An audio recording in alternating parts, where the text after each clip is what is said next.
Toward the Creative Nothing by Renzo Novatore. Translator's note.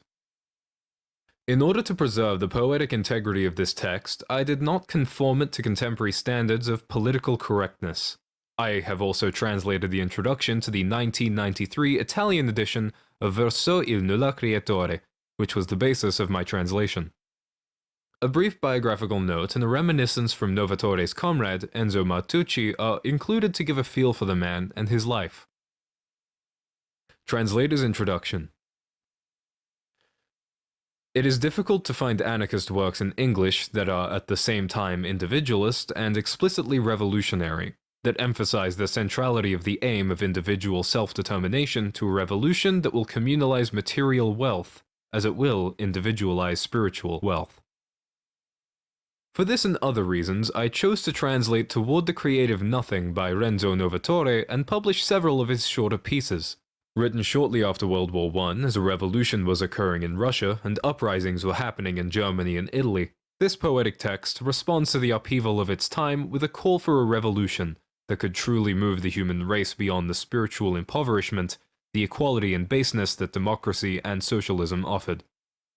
Bourgeois society seemed to have reached its dusk, and Novatore saw the hope for a new dawn only in such a revolution, one that went beyond the mere economic demands of the socialists and the communists, a revolution moved by great ideas and great passions that would break with the low values of bourgeois democratic civilization. Novatore recognized that the war had simply reinforced the lowest and most cowardly of bourgeois values.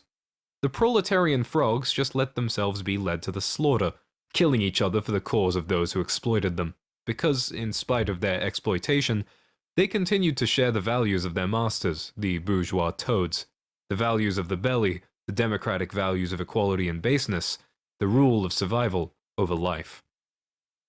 In our time when the great dusk of bourgeois democratic society that is heralded in this text seems to have become an eternal dusk, making the entire world a dull grey nightmare of survival, Novatore's call to a destructive revolution based on great passions and ideas, on the dreams and desires of a mighty and strong-willed I, seems more necessary than ever if we are to move past this pathetic swamp of mediocrity. Of course, no revolution can go very far without the insurrection of the exploited against their condition. But this is precisely the point.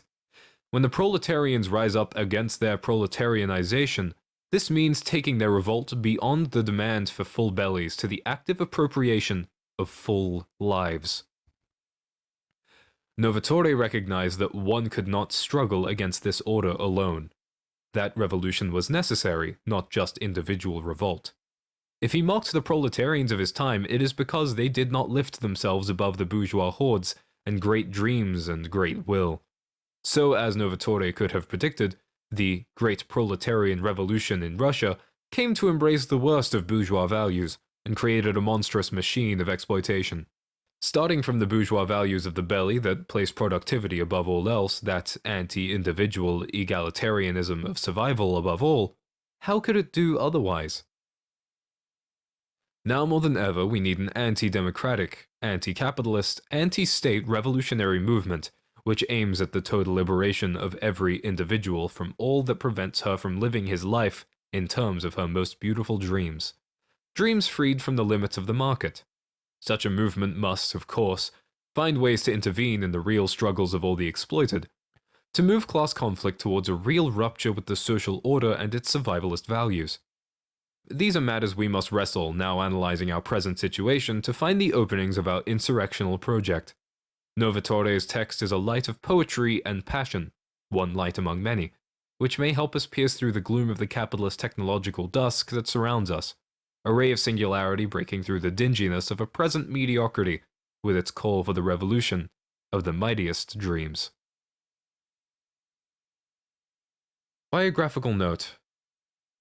Renzo Novatore is the pen name of Abele Rizzieri Ferrari, who was born in Arcola, Italy, a village of La Spezia, on May 12, 1890, to a poor peasant family. Unwilling to adapt to scholastic discipline, he only attended a few months of the first grade of grammar school, then left school forever. Though his father forced him to work on the farm, his strong will and thirst for knowledge led him to become a self-taught poet and philosopher. Exploring these matters outside the limits imposed by the educational system, as a youth he read Stirner, Nietzsche, Wilde, Ibsen, Baudelaire, Schopenhauer, and many others with a critical mind. From 1908 on, he considered himself an anarchist.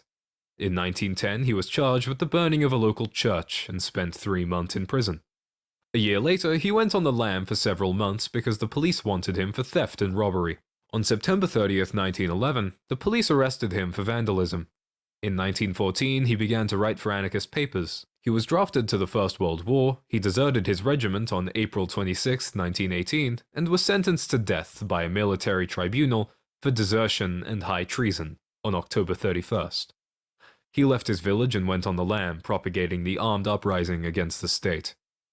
On June 30th, 1919, a farmer sold him to the police after an uprising in La Spezia. He was sentenced to 10 years in prison, but was released in general amnesty a few months later. He rejoined the anarchist movement and took part in various insurrectionary endeavors. In 1920, the police arrested him again for an armed assault on an arms depository at the naval barracks in Val di Fornola. Several months later, he was free and participated in another insurrectionary endeavor that failed because of a snitch. In the summer of 1922, 3 trucks full of fascists stopped in front of his home, where he lived with his wife and 2 sons. The fascists surrounded the house, but Novatore used grenades against them and was able to escape. He went underground one more time. On November 29, 1922, Novatore and his comrade, Sante Palastro, went into a tavern in Teglia. 3 carabinieri, Italian military police, followed them inside. When the 2 anarchists tried to leave, the carabinieri began shooting.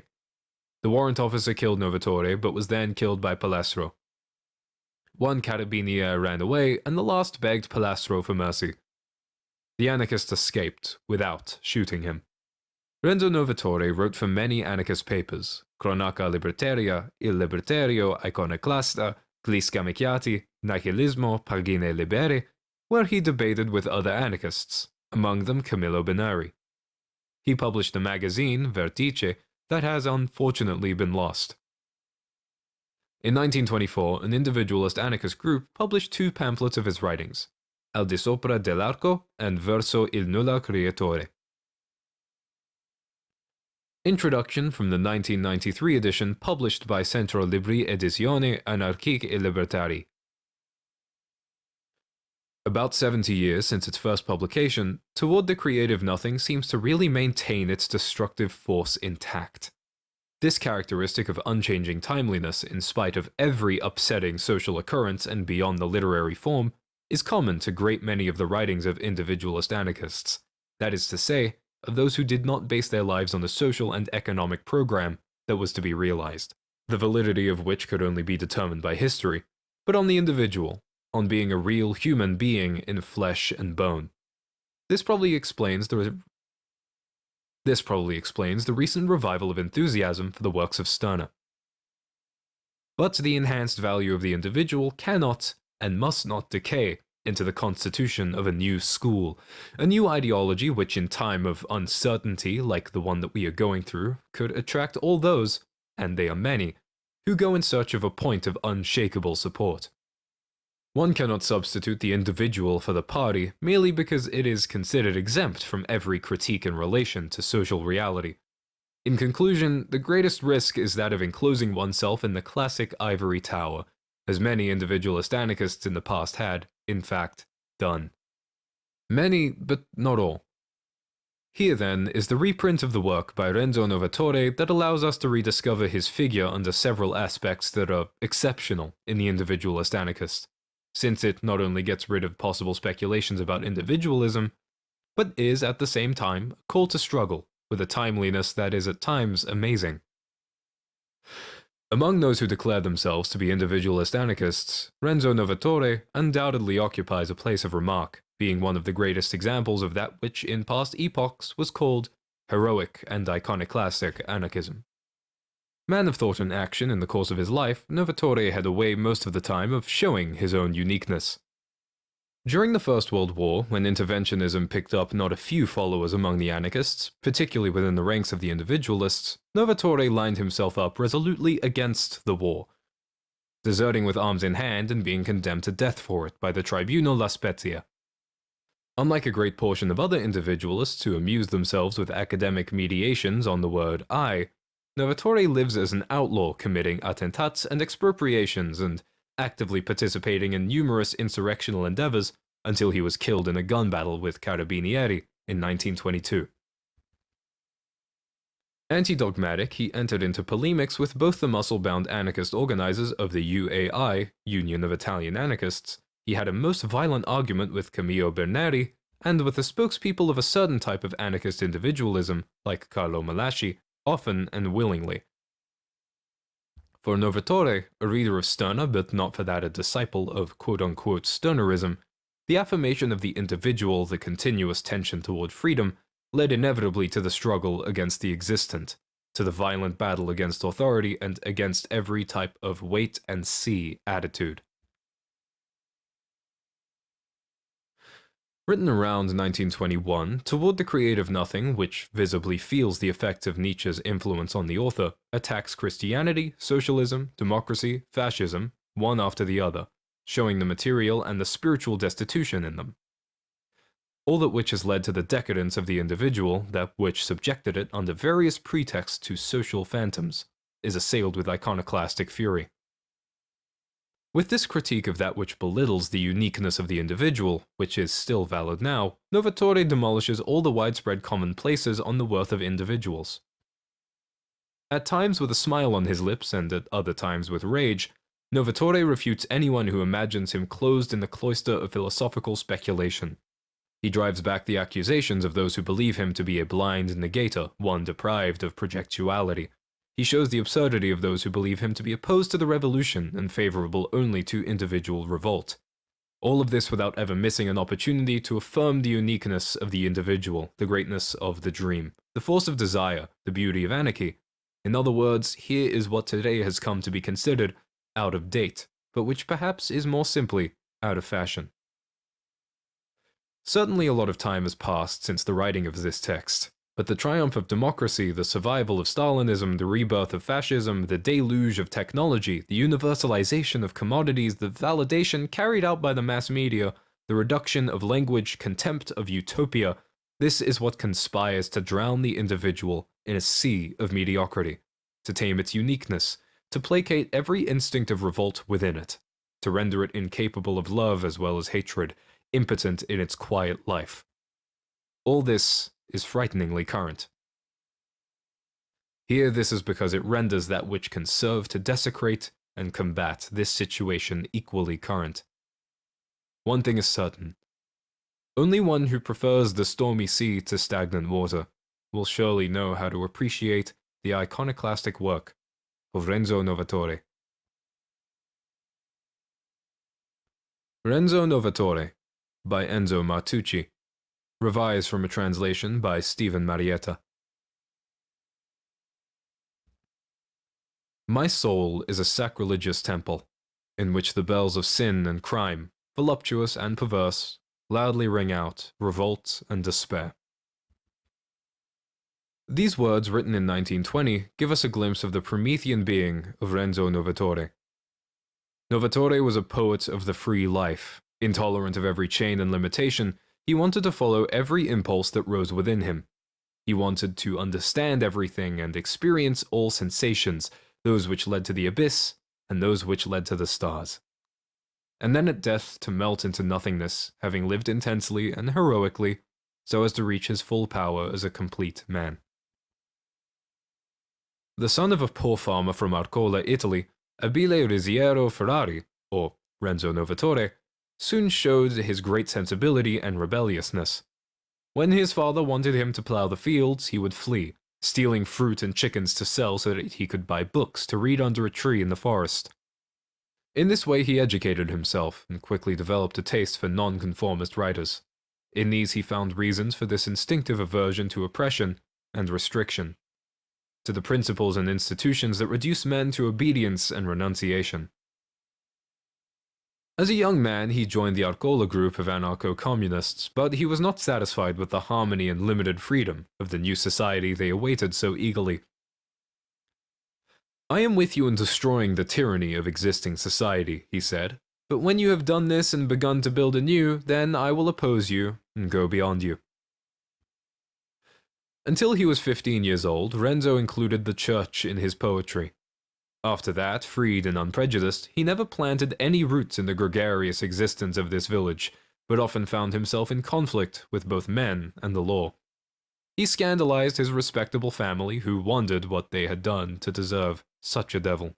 Novatore, who was influenced by Baudelaire and Nietzsche, asserted that he had needs and aspirations that could not be satisfied without injury to the needs and aspirations of others. Therefore, we must either renounce them and become slaves, or satisfy them and come into conflict with society, whatever kind it may be, even if it calls itself anarchist. Novatore says, "Anarchy is not a social form, but a method of individuation.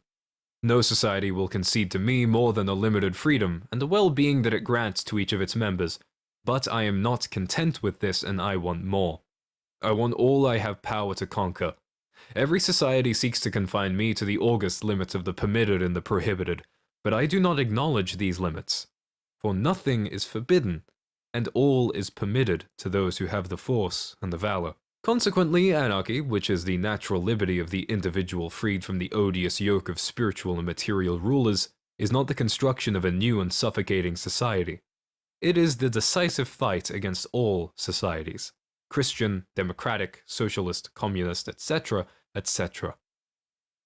Anarchism is the eternal struggle of a small minority of aristocratic outsiders against all societies, which follow one another on a stage of history." Those were the ideas expressed by Novatore in Il Libertario of La Spezia, l'Iconoclaster of Pistoia, and other anarchist journals. And these were the ideas that then influenced me, as I was well prepared to receive them.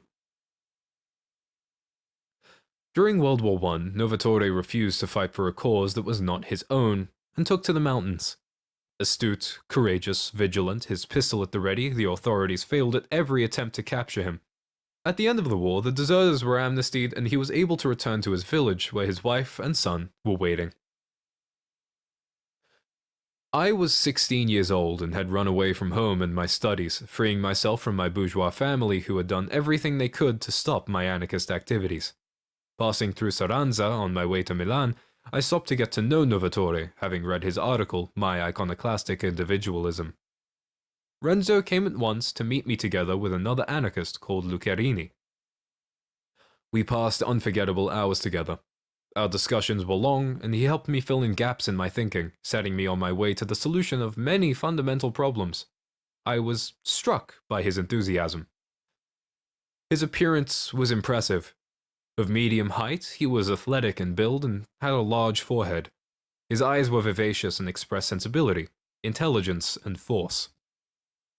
He had an ironic smile that revealed the contempt of a superior spirit for men and the world. He was 31 years old, but already had the aura of a genius. After 2 months wandering around Italy with the police at my heels, I returned to Arcola to see Renzo again. But Emma, his wife, told me that he was also hunted, and that I could only meet him at night in the forest. Once again, we had long discussions, and I was able to appreciate his exceptional qualities as a poet, philosopher, and man of action even more. I valued the power of his intellect and his fine sensitivity, which was like that of a Greek god or divine beast. We parted for the last time at dawn.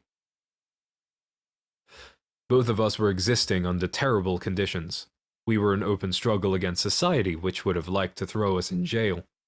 Renzo had been attacked in his house by Frezonaro by a band of armed fascists who intended to kill him, but he had driven them off with homemade grenades. After that, he had kept a safe distance from the village. Despite being an outlaw, he continued to develop his individualist anarchist ideas in libertarian papers.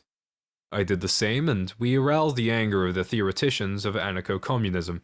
One of them, Professor Camillo Berneri, described us in the October 1920 issue of l'Iconoclasta as, quote, paranoid megalomaniacs, exalters of a mad philosophy and decadent literature, feeble imitators of the artists of opium and hashish, sirens at so much an hour. I could not reply because in the meantime I had been arrested and shut up in a house of correction. But Renzo replied for both of us and took, quote, "this bookworm in whom it is difficult to find the spirit and fire of a true anarchist to task." More than a year later, I was provisionally released from prison, but I could find out nothing regarding the whereabouts of Renzo. Finally, I received the terrible news that he had been killed. He was at an inn in Bolzaneto, near Genova, along with the intrepid legalist SP, when a group of carabinieri arrived disguised as hunters. Novatore and SP immediately opened fire and the police responded. The tragic result was 2 dead, Renzo and Maresciallo Lempano of the Carabinieri, and 1 policeman wounded. This was 1922, a few months before the fascist march on Rome. So a great and original poet, who, putting his thoughts and feelings into action, attacked the mangy herd of sheep and shepherds, died at the age of 33. He showed that life can be lived in intensity, not in duration as the cowardly mass want and practice. After his death, it was discovered that, together with a few others, he was preparing to strike at society and tear from it that which it denies the individual. And in the Assizes court, where his accomplices were tried, the prosecuting counsel acknowledged his bravery, and called him a strange blend of light and darkness, love and anarchy, the sublime and the criminal. A few friends collected some of his writings and posthumously published them in 2 volumes, Above Authority, Al di sopra dell'arco, and Toward the Creative Nothing, Verso il nulla creatore. Other writings remained with his family, or were lost. So an exceptional man lived and died, the man I felt was closest to me in his ideals and aspirations. He described himself as an atheist of solitude. He wanted to ravish the impossible and embrace life like an ardent lover. He was a lofty conquistador of immortality and power, who wanted to bring all the maximum splendor of beauty.